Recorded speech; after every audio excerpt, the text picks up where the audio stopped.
thank you all for staying with us. And the reason I said that the last question in the last session, if you were here for that, about child safety and age restrictions on social media, leads us brilliantly into this panel, because I'm joined by Alexandra Giza, who you will know, who's one of the leading voices in the European Parliament on the DSA and child safety online.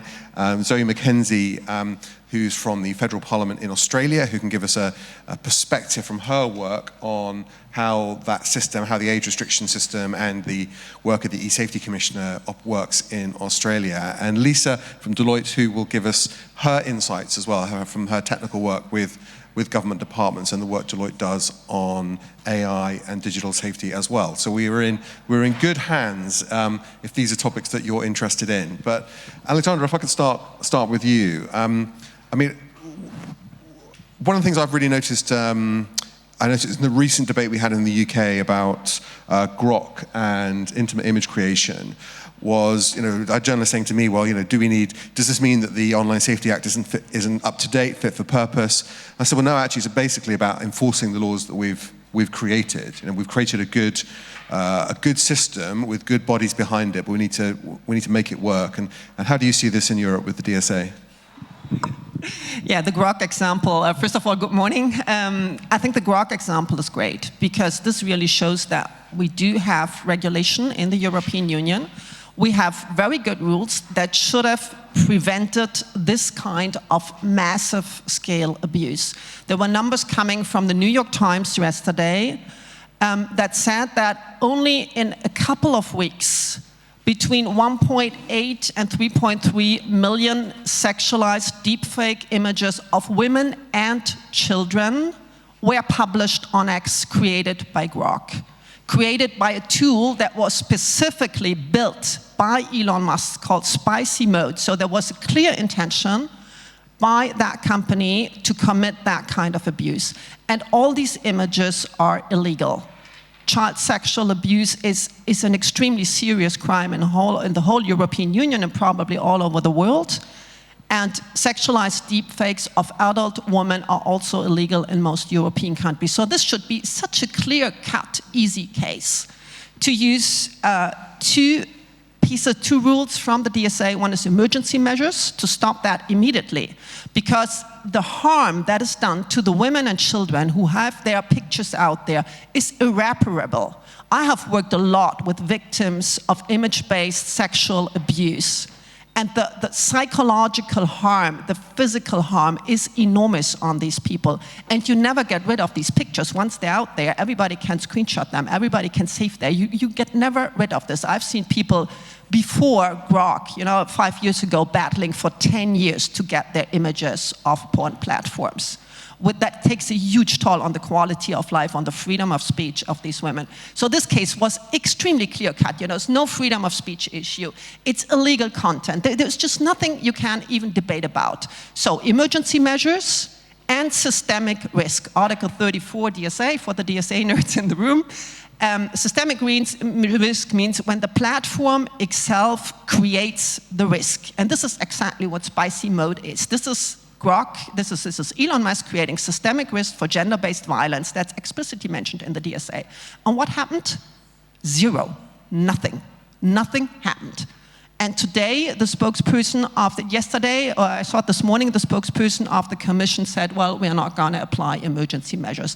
The harm is done to millions of women, and we don't know how many children. These pictures are out there. So what does that mean? The problem that we have is that this tech company system that drives that kind of tilted public square that Sasha Havlicek brilliantly described is allied with the MAGA movement and therefore with the US president. And therefore we have a total asymmetry. It's not a government authority or a judge saying, well, this is the rule, and if you're a company doing business in this country, you have to comply with that rule, as everybody of you and me have to, as citizens, as companies who are based in Europe, we have to comply with the law, we have to abide by it. Now comes the US president and says, if you force our tech companies to comply with your laws protecting women and children, you know what I'm going to do? We're just going to leave Ukraine. We let the Russians in. We're going to take Greenland. We slapped tariffs on you. So there's such an asymmetry, and there's this open declaration that the rules-based world, that rule of law is over, and that only the power of the most powerful counts. And this is what we have to stand up to right now. This is the problem. So I still believe that our rules are very good, but we have to enforce them. We have to make them work. Because otherwise, people think that democracy is not efficient. It's not working. You know, if democracy can't protect you against this kind of massive scale abuse of women and children, what is it worth for? So people doubt the system of democracy itself, and this is why it's so important that the European Commission gets its act together, that the member states' government go to Ursula von der Leyen, to the Commission president, and say, we have to defend our people here. And this is the first basis to discuss whether we need to simplify regulation, whether we need other regulation, whether it works or not, whatever we need to do. If we can't enforce it, it's always going to apply to the wrong people, not to the one abusing the system and abusing the people, but to the ones who try to do good by it. And that's not the right way to go. Yeah, I mean, I know, so we discussed this yesterday with Thomas Jarzembek and Jeremy Wright, who I know you know from the UK, that then you can always improve legislation, you can always refine it, but the principle that the platforms have liability for the content that they post and distribute has got to remain. Well, we don't have that right now. We don't have, in the European Union, according to DSA, platforms are not liable for users' content unless they clearly are notified that it's illegal or they notice it's illegal. Yeah. And I'm not a great fan of the liability discussion, because what we actually have here is the platforms creating the risk. Yes. And this is what we should go after. This is what they should be liable for. But this is utterly possible with the DSA. This case is really a case in point, because it's systemic risk for gender-based violence. This is what spicy mode is. You know, this is really a reason to immediately stop that functionality. So I find the liability debate very complicated, because if that means, because nobody knows what it actually means. The way it was discussed, at least in the German content a few years ago, it meant the platform is responsible for each and every piece of content that users post. And at the time, it was the overblocking discussion. But this is not the point anymore. The point is what Sasha Havlicek explained, that the algorithms favor borderline content, problematic content, hate, violence. Yes. So I think the platforms should be liable and responsible for those algorithms. But this is what we already have in the DSA. We just need to imply it. So I think it's a wrong discussion. The discussion should be, why are we not enforcing the rules we have rather than discussing new rules right now? Zoe, there's quite a lot I'd like to ask you about Australia and the Australian e-safety regime. But I think probably the best place to start, probably where most people will be interested in hearing your views, is on child safety and Australia's really led the world in the under-16s social media ban. But interested to hear your view on how you think that is working as a piece of policy, and how you think the safety regime in Australia operates. So most of you would know we passed a law approximately 14, 15 months ago, and we gave the platforms 12 months in which to adapt to implement it. Over that period of time, additional platforms were added, so it was a fairly confined list at the beginning of just TikTok, Facebook, Instagram, Snapchat, Reddit and X, and then a few more have been added in the months leading up to implementation, which was the 10th of December of last year. We had our first report a couple of weeks ago of just how many accounts have been closed, and the official figure is 4.7 million. Meta's been quite specific about various accounts that it has closed, probably the most transparent in terms of figures. But we know it's early days. Everyone can identify a kid they know who did lose access and a kid they know who didn't lose access. And so it's going to take some time, but we accepted that. I actually sit in the opposition in my country, and we demanded that they do not use digital ID to prove age, so the platforms are required to find a different way to do it. So far, it's gone quite well. We had done a campaign over about a year's time to explain to parents, to kids, to schools what they should expect to see from December, and that progressively those accounts would disappear. We originally had a debate with the platforms about whether it was even possible. They said it was not, and then surprise, surprise, the day before we announced we're going to do the ban, Meta introduces Instagram Teens. TikTok's always been very forthcoming on this front. You know, they said to us even before we had this discussion, they'd taken away 800,000 accounts of Australian kids under 13, that being the existing age for the US. So far so good. And interestingly, we're not getting this, may I say, strong argument from our friends in the United States at this point in time, in part because we are a very small market. We're only a country of 28 million people. So we expected that maybe there'd be a bit of pushback in relation to our trade discussions, tariff discussions, but there have not been so far. Because I think most of the debate about what is or is not allowed or what is not compliant with regulatory schemes is happening more here than it is in my country. And our regulation for social media is only, at this stage, in relation to under 16 accounts. Kids can still access those platforms. You can watch YouTube all you want in a non-signed-in environment, which is also important because YouTube, I imagine here, as it is in my country, is very much a tool of education. So softly, but so far so good. And as I said, with no particular geopolitical overlay in the debate in terms of what we've done. One of the reasons why I am here is for the last 2 or 3 years I've been speaking about this reform or the potential of this reform with the French government, the OECD, the EU Parliament and others, because of course you're all watching us carefully to make sure that it actually works. And if it doesn't work, then we all take 3 steps back. But ideally for me, in a country of 28 million people, I'd much rather have a market of 450 million people joining the party. And what I've said to parents are the ones who desperately wanted this more than anyone. And I said, we can't be sure it'll work technologically, but parents said, we just need you to help us in the conversation around the dinner table. My country had particularly strong lockdown laws during COVID. When you come from a city that had 263 days of lockdown where you could not leave your house but for an hour's walk, any system you had for controlling technology engagement in your teenage children went out the window. So we had much higher burning platform in terms of the interest of parents of making this reform work. And the platforms, to their credit, understand that it's parents who are driving this. It's not a thirst for reducing the power of the platforms in Australia. It's about meeting parents' needs. And so that's where we've got to. The kids themselves, may I say, are great. You know, I used to go to schools and when I'm explaining what Parliament does, they'd all go, oh, that's interesting, not really listening until I said, and we ban social media. And immediately all the kids would pay attention. 18 months ago, kids would go, what about this? And, you know, trying to haggle their way through reblocks or whatever it is they wanted to keep. Now they're just like, yeah, I get it. Thank you.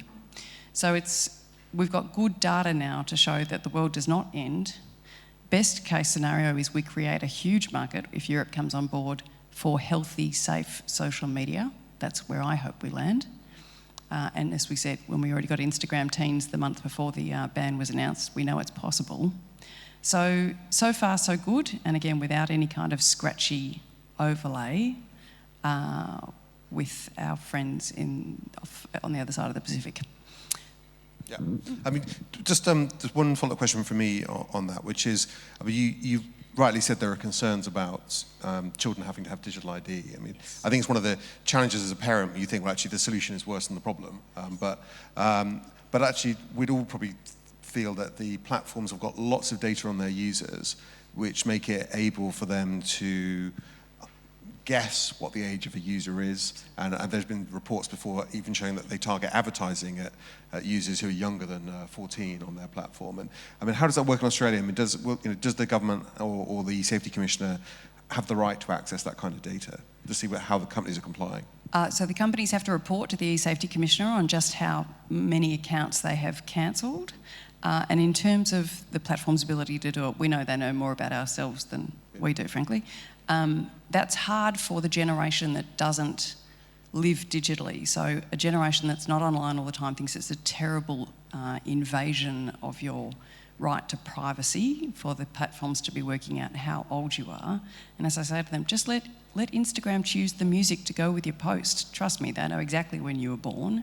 And you explain to kids as well, you know, it's almost, sometimes it's in the way you hold a phone. Apparently, who knew, this muscle only forms properly in your 20s. So in fact, the gravity hold of the phone will tell the phone, which will tell the platform, how old you are. So there are many ways of doing it that don't involve digital ID. Yeah. We will probably over time become much more comfortable with digital ID. I was in Denmark a few months ago. everyone's like, welcome to being 15, here's your digital ID for the rest of your life. It's like, oh wow, if only we could do that. But we still, yes, the UK does as well. There's a real discomfort with the system having too much information about you and you getting to choose which ID is used at what time. So we'll get there at some point, but no hurry for that. And particularly, same with you, I expect every time there's a data breach from somebody big like the health insurance company or Qantas or something else, we'll go, well, that's it, never going to hand my data over again. Yeah. I remember, it reminds me, I watched recently an old episode of The West Wing, for those of you who are old enough to remember The West Wing, and in it there's a kind of tech guy who's been slightly dismissed in a kind of for talking nonsense about, he was going on about, he says, you don't understand how much you can tell about somebody by the way they walk, you know, kind of the way they move their body from one foot to the next. And you think, well, that's tracked all the time for certainly iPhone users and probably Android ones as well. But Lisa, I mean, coming to you, I mean, on the data side of tech at Deloitte, I was interested when we were talking yesterday about the work that you and Deloitte have been involved with on sandbox trials for AI, and I think, and your perspective on kind of safety by design features, because a lot of what we've been talking about is really, I suppose, features of technology which generate bad outcomes, and the difficulty in trying to police that effectively, and ideally by design eradicate those problems. Yeah, I think, like we talked about yesterday, what we as Deloitte, we don't create the policies. We are actually not the ones putting them into execution. So what we are is the middleman in between. And it's a great role because, for one thing, we can help our public sector clients reduce the uncertainty. And we do that in many ways. For once, by providing technologies and helping them classify their data and get into a conversation about which of the future technologies is actually appropriate for my part of administration, but also, very importantly, beside the technical and AI agents, is the feeling of self-agency. And that's something that we talk about with all the public sector clients, trying to figure out how we empower them to tackle the complexity of regulation without scaring away from execution. And I think that's what you said as well. They have to get into executive mode, but still there's the daily work that they have to do for their citizens as well. And for the question on cybersecurity, that was once, and there's actually the experts in the room, so I'm happy that some colleagues are there too. What we did in Spain, just to give an example on the AI Act, was 2 years ago. And just to give you a comparison, Germany just named the federal network agency at the agency to create the AI office. Spain is in execution for 2 years now, and Deloitte was part of that project. And I think what we did and what will be successful for other European countries is we first took the regulation, the AI Act, we made it or transformed it into action points, and then took players from the private sector, which was both big corporates like Airbus, but also startups, and gave them a technological environment, the AI sandbox, to try and execute, to talk about it, to get practical experience. And the colleagues in Spain they're saying in the summer the project will be closed, and it will be the blueprint for hopefully other European countries. And I think if you are an external advisor, such as Deloitte, and for us it's luckily that we are international too, it's our responsibility to look into the other practices in the other countries, see what works for our country, but also get the players in the individual countries in exchange. Yeah. And I think it's quite interesting because I think in America, in Washington State, you have to have sandbox trials to launch facial recognition technologies. That's been the case for a while. There seems to be, I've noticed in Europe, and including yesterday from Thomas Jarzenbeck, a general trashing of the AI Act. But I mean, on one level, one of the solutions to that could be, rather than just repealing legislation, I'll ask Alexandra what she thinks about that, is you actually look, well, if actually safety by design and trials and testing is an important part of it, we've got a lot of great companies in Europe, got a lot of fantastic research institutions and universities. Is there more that could be done to expand that best practice to make it more affordable and accessible for developers? Of course, and I think it's, again, a role of externals like us to point the administrative bodies into the startups, into the universities, and show them what we have already. It's not necessary to create this all from scratch. Europe has a lot of great solutions for cybersecurity already. we can use them in our applications, but also for us bidding on the big tenders, we try ourselves to incorporate the European players to get more sovereignty in our bids. And for us, to be honest, this is quite a work too. You have to identify the right ones, figure out if the solution is of quality, and then get them, convince them to be part of public tenders. It's not something that innovative companies are actually aiming for. So for us, that's quite a bit of work too. Yeah. Do you feel that sort of AI needs separate regulation? Because I think on Grok, for example, I think you could see, well, actually, you could address, it's a piece of AI, it's image creation AI, but actually, if it's being used in illegal ways, that could be dealt with with other regulations and other laws, rather than having to create something special just for AI. Well, I mean, on Grok, there was a legal analysis on which part would be regulated. I mean, if we're talking image-based sexual violence, there's a part that would be regulated by the AI Act and a part that would be regulated by the DSA. So what's on X would be DSA, and the other function would be under the AI Act. And we don't actually, it's not actually banned directly under the AI Act. It's not one of the high-risk use cases. It's not one of the total bans. Yeah. So that's interesting, because we had, in the UK, one of the issues we had was that the distribution of those images was covered by the Online Safety Act, but the creation of them wasn't. So it required separate regulation to ban the creation of them. Yeah. Absolutely, yeah. I mean, that's definitely a loophole. Yeah. So in the moment you publish them on a network, on a social media, it's a DSA. Yeah. One thing we've been discussing in the past weeks in the Parliament, but it's really informal contacts, of individual MEPs, is banning nudifier apps as such. Because that is an enormous industry. There's hundreds, probably thousands of them. There is thousands of chat groups where 10,000s of men discuss which one is better and what you can do with that. And I mean, that is such an obvious case of abuse. And it's unfortunately a huge business model.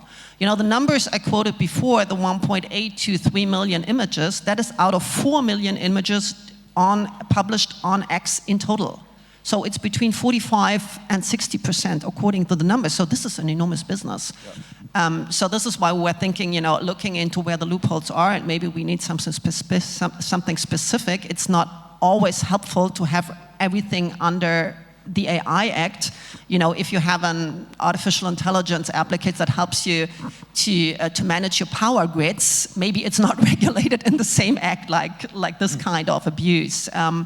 This is something where we need to look into, but the point is still, what are we actually going to enforce? I mean, that is the big question. This is why I'm a little bit reluctant to comment so much on the AI Act when I see a piece of legislation like the DSA that has been in force for years and it's still not being enforced. So my fear is really with the AI Act and with the omnibus that we create new rules which are not going to make the life of European companies, of startups, of smaller companies easier, because I'm not seeing simplification, which is something I would be quite in favor of. I see a lot of deregulation to legalize practices that are now illegal or in the gray zone done by OpenAI, by Google, by the really big companies who could abide by the law. So what I would aim for is getting better, easier regulation for smaller companies, for startups, for innovative companies here in Europe, because this is where we want to go. If we're not able to enforce the regulation, which we should still do, don't get me wrong, what we really need to work on is technological sovereignty in Europe. I've been the co-founders of Eurostack, so this is something I've been really working on. And we need to create the conditions for this to happen. And that's not only the AI Act, it's a lot about how does public procurement work in Europe. Can we get a preference for European companies? Can we create an investment environment where investors invest in European tech, which has not been happening enough in the past years, particularly in Germany. Companies who scale up still have to go to the US to find that kind of money. Yeah. And this is what we really need to change. I think this is the things we need to talk about. Lisa, do you want to come in? Yeah, I just wanted to, just a quick comment. I fully agree with the omnibus idea to reduce the complexity. But in my opinion, if you're regulating tech, the technology will always develop much faster than regulation ever could. So I think, especially public sector, sitting down and waiting for Brussels to identify regulations that will keep you safe, this is not going to work. So coming back to dealing with uncertainty, I think it's important to, of course, regulate, but still execute on an individual level, on state level as well. Yeah. Okay, Lisa, you said something I think really interesting earlier on about the challenge for a country like Australia, which is, which is a big, sort of a good-sized country. I think you'll be in Mark Carney's middle strand of global powers, along with the UK and Canada. But it's a smaller player, and I mean some of the issues Australia's had with cases against some of the big platforms, Meta and X, has been those companies saying, well, we don't actually do business in Australia because our servers aren't based there. I mean, I think the idea of saying, can we build like a coalition of the willing where we can support each other in trying to enforce regulations against these global companies? Yeah. So it's really important for us, ideally, to have another market, a bigger market, with the same age target. So I know France is looking at 15, and other countries have got different numbers, but ours was 16. To be fair, there was a push from parents to make it 18. There was a discussion about 14. We just decided 16 was a safe intermediary place. It's the age at which you can get a permit to learn to drive. So that's why we chose 16. But the sooner we have fellow travellers in that reform, the better it will be. That said, we're not at this juncture feeling resistance from the platforms. There's a potential fine of $50 million for persistent failure to implement the laws. We are not yet at a point where we can identify any platforms that are persistently failing to implement the laws. So nor are we seeing any kind of backlash from kids themselves. As I said, yes, some are grumbly, particularly because we added Reddit and Twitch, I think, to the list just before it came into effect. But generally speaking, kids are like, okay, Snapchat, actually, because they use that as a way of talking to one another. It's a hilarious thing, saying, well, how am I going to talk to my friends? And like on the 10th of December, they all had to actually share phone numbers. And it's like, oh, this is such a beautiful moment.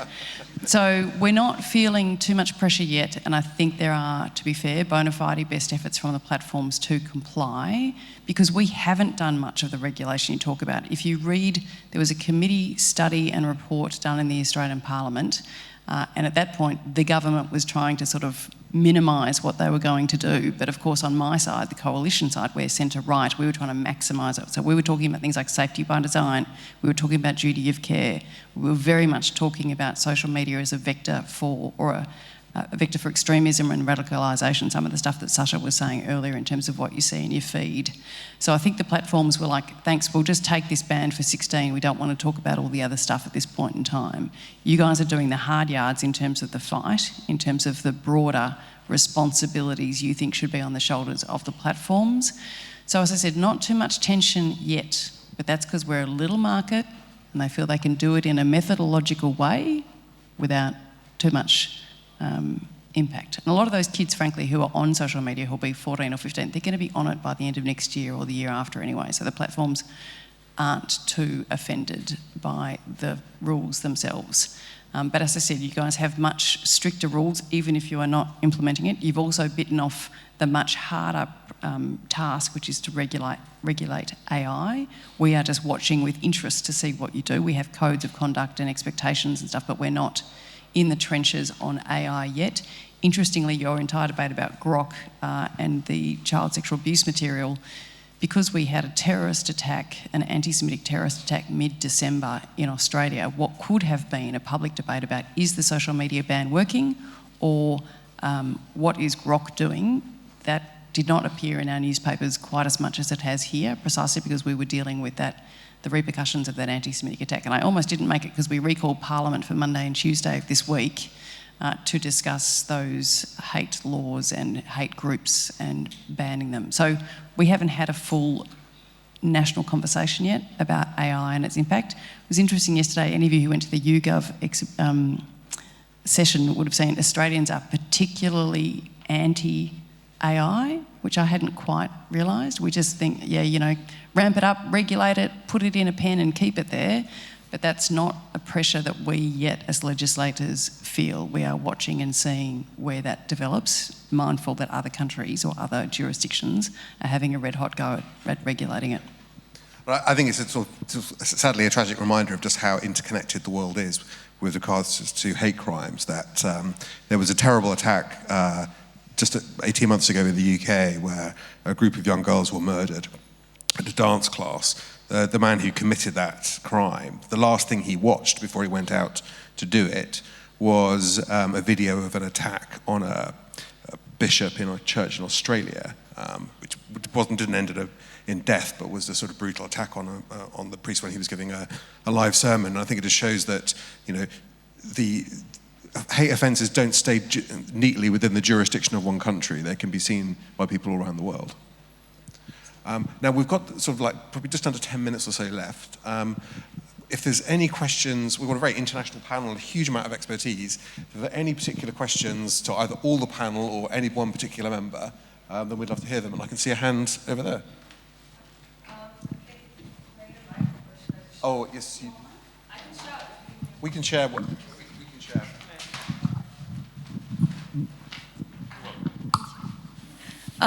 In these debates, I feel like the conversation is very often ban or no ban, which personally I really admire Australia's work in the area. But I feel like it's important to remember that this wasn't always the case, like this attention economy. And there was a time when, for example, Facebook, you would scroll on it, and eventually it would give you a cue that said, that's all for now, like go outside, go touch some grass. But it seems like this shift to engagement-based metrics means that exit cues and, as you said, non-sensationalized content is not economically aligned with these platforms' incentives. Do you think it's possible to revert back to that, or are we past the point of no return? You should take that. So Zoe, well, I think you can all, I mean, everyone can all have a go, yeah. Yes, absolutely, great question. In the DSA, that is entirely possible.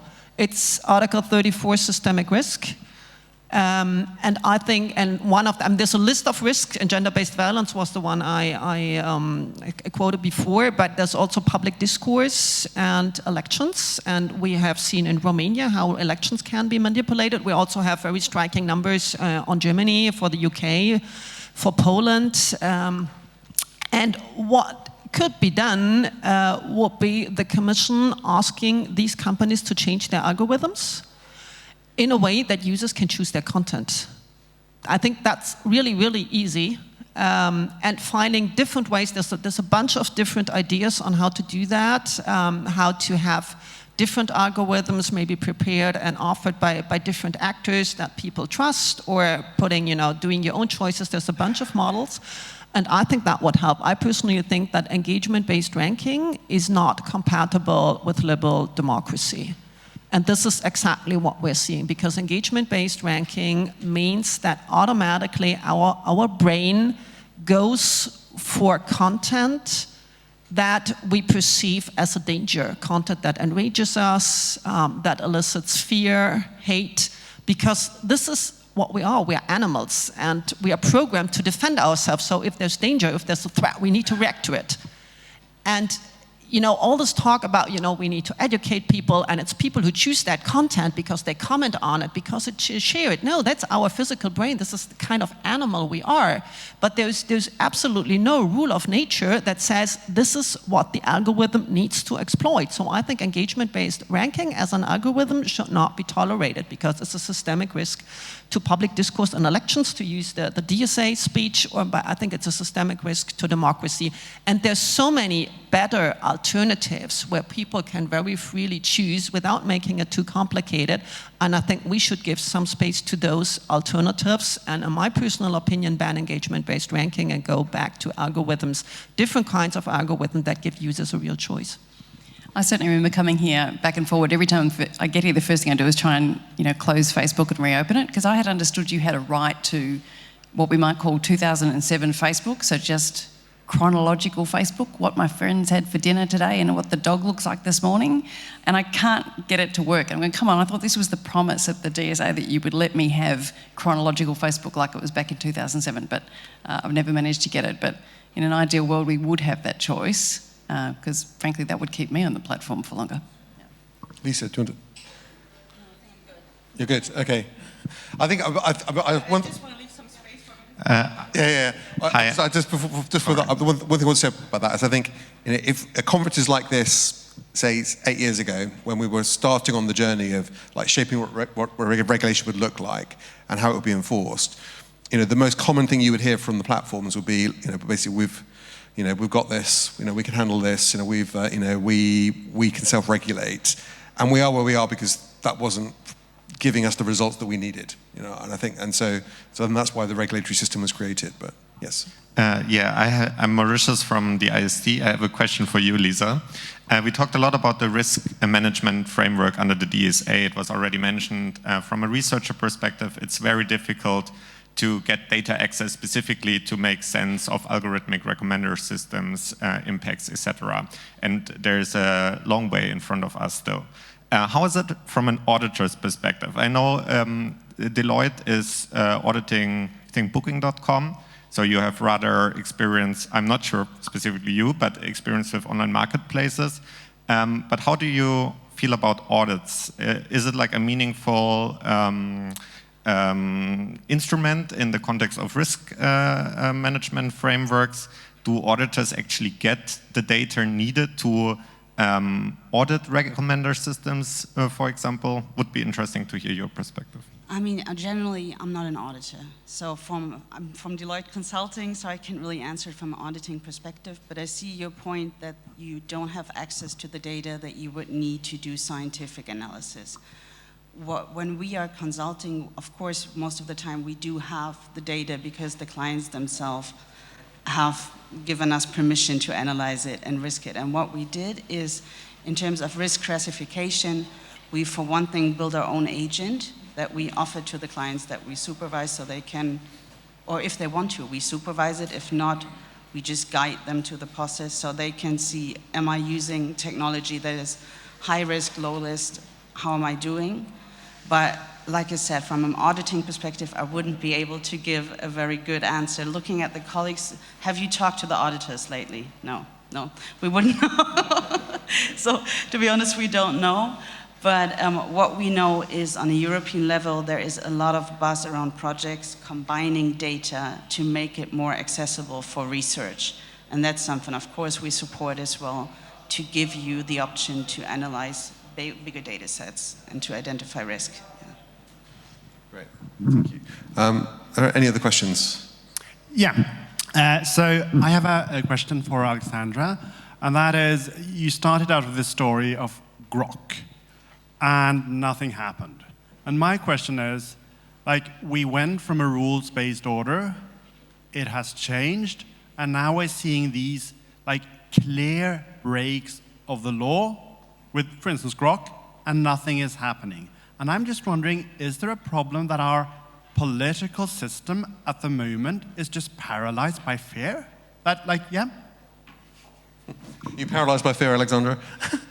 No, I personally am not. But yes, I think the political system in Europe right now is paralyzed by fear. Fear of what the US government could do, fear of what the tech companies could do. I mean, everybody has been following Davos, I suppose, and this is where you can see it. And I hope that we are finally at the moment where fear becomes a reason to act. I mean, fear has a purpose in there is a real danger. It's not a motivated fear. I understand the politicians. I mean, I also live in the limelight, and you know, fear is part of your everyday. Am I making the right choice? Am I not making the right choice? What will the consequences be? And so I think this is happening. What I would hope for is that fear now pushes our governments, our political establishment to act and to do something. And I know it is not easy. You know, I'm not saying it's not justified. I'm not underestimating the challenges. I've been to Ukraine. I know what that means. So let's look at what we could do. And my fear is if we don't start with the cases that are so obvious, you know, like now the Grok case, that are so easy to plead also in the US. You know, I go to the US a lot. I understand the freedom of speech debate and the censorship very well. But I don't think, the Commission President, any head of government would have any difficulties going out to the American public and saying, this is sexual abuse. This is basically raping women and children in public. I don't believe, the majority of Americans would endorse that. I'm very, very sure the contrary is true. So on what I said around engagement-based ranking and banning it, that is more complicated. And I acknowledge this. I'm still calling for it because it's important to understand it and to call it out and to explain it. But I understand that politically, that is a lot more sensitive. Or the kind of manipulation that Elon Musk has been doing and the visibility of different parties and different candidates, boosting some and dimming others, that's something you need to talk about more. But this Grok case, it's just so obvious, and it's so easy also to explain in the US that this is, I think, where we could start. And then, obviously, the whole issue on technological sovereignty. I mean, we had the Sovereignty Summit, the German-French Sovereignty Summit a few months ago here in Berlin. Yeah, I think that was a great sign. But even there, I know that, there were reports about the American embassy intervening with the German and the French government. And this is something where it can stop. I mean, you really want to stop us from building our own technology? Because this is not about, shutting Europe down or building a wall and just having autarky. These are all talking points of the big tech companies. This is about building our own digital economy, building about our own infrastructure, and then being able to see eye to eye and to have a fair exchanges with partners, especially in the US. So I think these are two places where politicians could go without fear and where we should start. And I think that's really, really important that we're doing it. And I'm seeing very strong signs coming from the French government, and unfortunately a lot less from the German government. A little bit what the Chancellor said, but it's still, very, very reticent, and there's not that much courage out there. And I think this is a moment, if you believe in democracy and if you believe in freedom, you need to have courage. And if you have courage, you're going to make mistakes. It's not going to be easy. Nobody is saying it's going to be easy. But if you look at what is going on in Minnesota right now, what is going on in Minneapolis, where people get shot in the streets and the government says there will not be sanctions for being killed openly in the street, is that really what we want in Europe? I talk also a lot to founders who say, well, but it's so much easier in the US and such a great environment. And say, well, go and live there for 6 months. Start paying your health care. Go to the supermarket, look at the prices, look at what the quality of life for the average person is. Also that what the American ambassador says, the GDP per capita in Virginia is higher than in Germany. Yeah, but we're not paying $2,000 for healthcare a month. We have decent prices. We don't have that many people who die because of drug-related death, because of shootings. I mean, the quality of life we still have in Europe is excellent, and this is something we should be proud of. So, yeah, sorry, I'm rambling a little bit, but I think we have a lot of things to be proud of, and we should take this. And this is maybe what a little bit happened in Davos. We should look at the situation and say, okay, this is a huge challenge, and we feel the fear because this is huge, but it should be the moment where we get our courage together, we get our act together, we push for digital sovereignty, we stand up to Trump in a reasonable way, without being aggressive, but saying, Greenland, no way. Ukraine, let's start defending it, let's try what we can see militarily. And also, let's defend our democracy, and the way we do that is shaping the algorithmic environment, going around bot networks and making sure that everybody has a voice in the internet. I mean, Zoe, Australia, despite what you said about being a sort of, a smaller country compared to the size of the EU, I mean, with the, age restrictions for children, the news bargaining code, and the e-safety commissioner was up and established before the European and UK regulations were. So Australia has not lacked the confidence to lead on some of these issues. No, definitely not. So the e-safety commissioner was created a number of parliaments ago, vastly expanded powers now. I feel for many of you will know Julie Inman-Grant if you go to events like this around the world. I think she's probably one of the most under-resourced entities in the country, given what she's tasked to be able to do, including takedown powers and things like that, and prosecution of the platform. So it's a very, very tough job.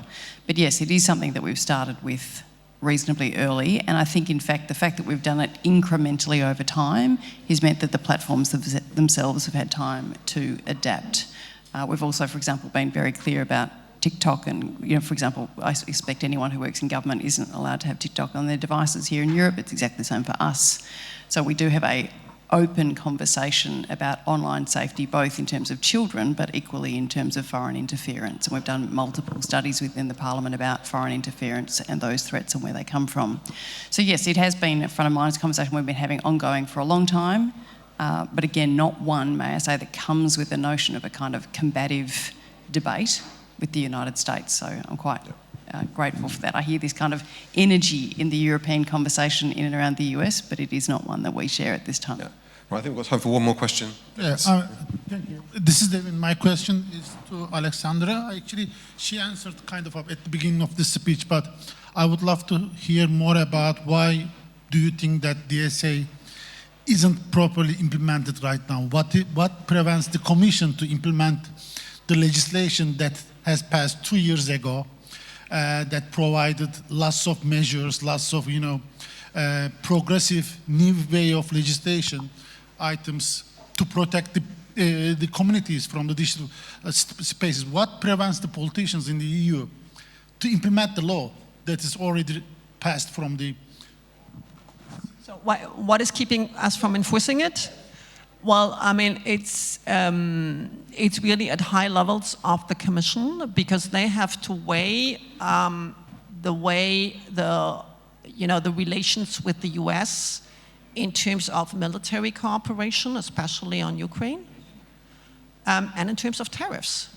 And I don't know if you have been following this, but before the Trump administration was even elected in September 2024, J.D. Vance said, if you enforce the DSA, we think about pulling our troops out of NATO.